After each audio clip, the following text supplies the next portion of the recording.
Hello everyone, my name is Rosie and welcome back to Rosie's Rapid Record Reviews.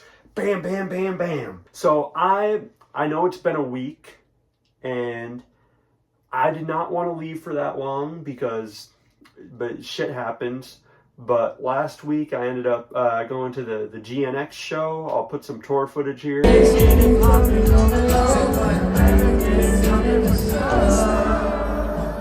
we doing?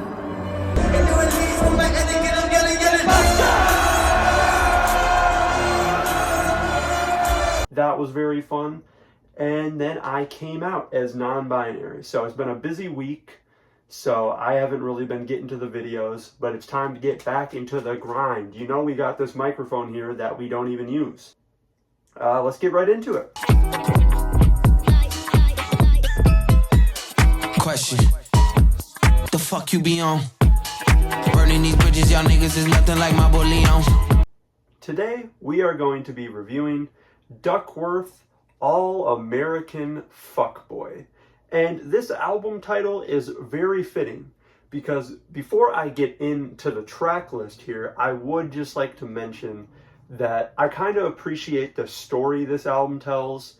And at first, I thought it was kind of silly.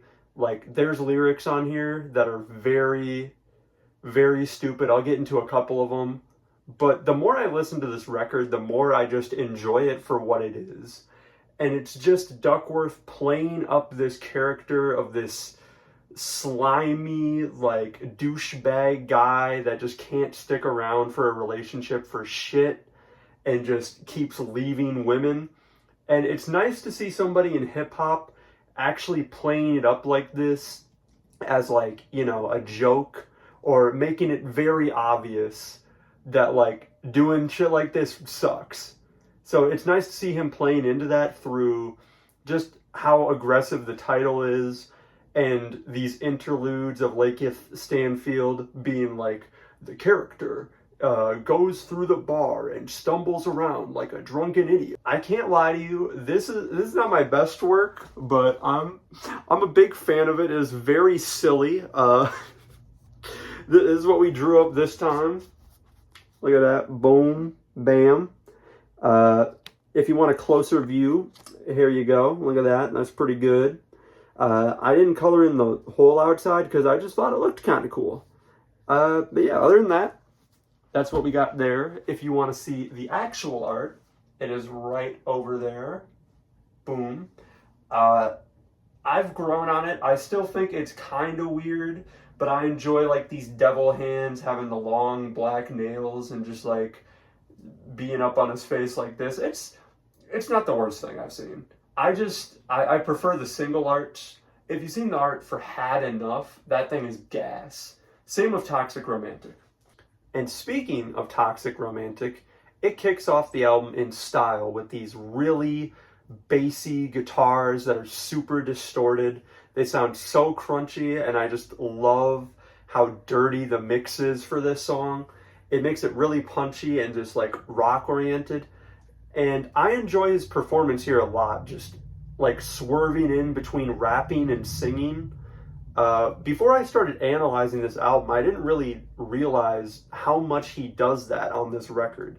Because it'll just be really quick. He'll be singing and then it's just like, now be the rapping. And lyrically, it fits what I just talked about at the whole intro right there.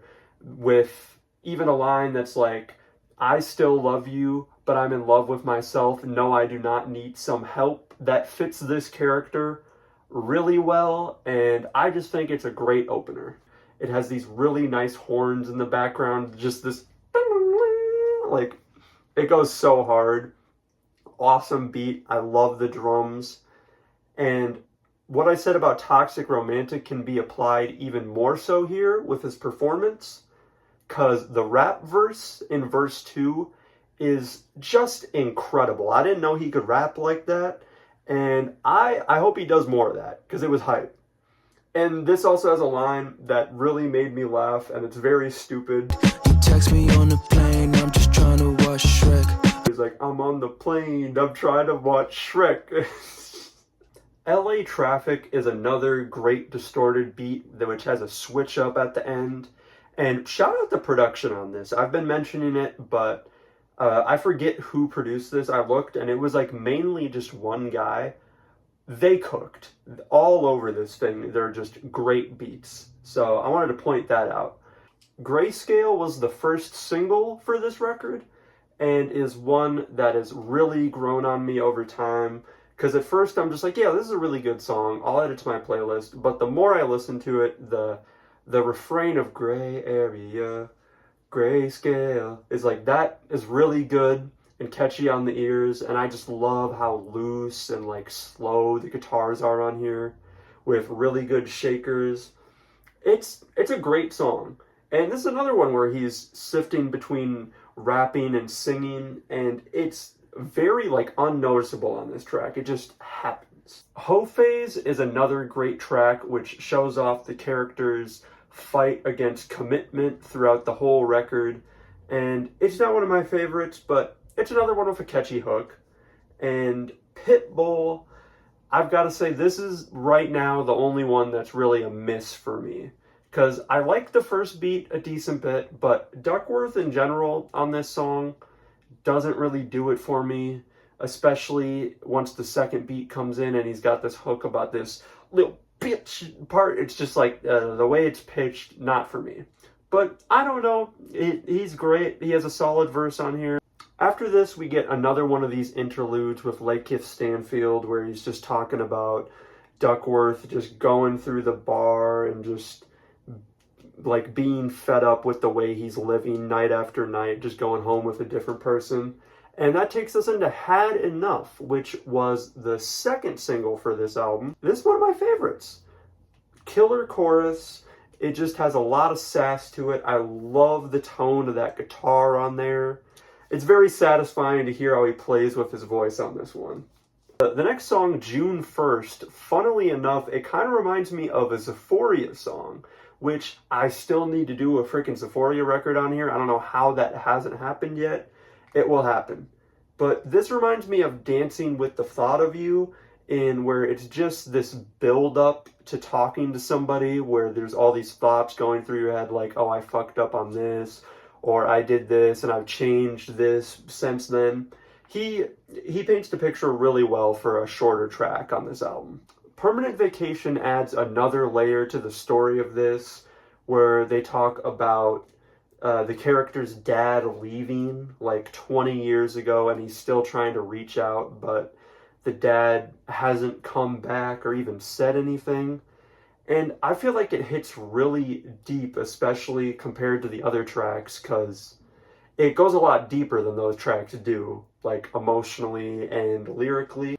And this leads us into Hurricane Jim, which is another one of my favorites. The chorus is so fun and punky with these ad-libs of fuck it up, fucked up. It's like, it's really hyped up, and it feels like just all these ideas and thoughts like swirling around his head. He sees all these people doing other things or going out with people, and he feels he's got the itch. It's like a drug addict type deal, basically. He's in that phase where he's like, oh yeah, I'm done with it, but you're really not done with it. That leads us into I'm Really Changing, which is just some amazing bullshittery. Like, I love the title, and the instrumental is supposed to be upbeat and feel different from this record. It's just like, oh yeah, I'm changing, I'm getting my life together.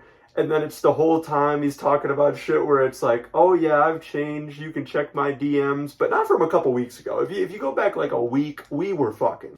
And while I think Temporary Pleasures is a good outro, and it gives us the payoff of at least like one of these people calling him back and being like, yeah, I'm done with your bullshit, and he's just got to be left alone with his thoughts and realize that, as Lakeith Stanfield says at the end of the record, he hates himself, and therefore he can't love anybody else.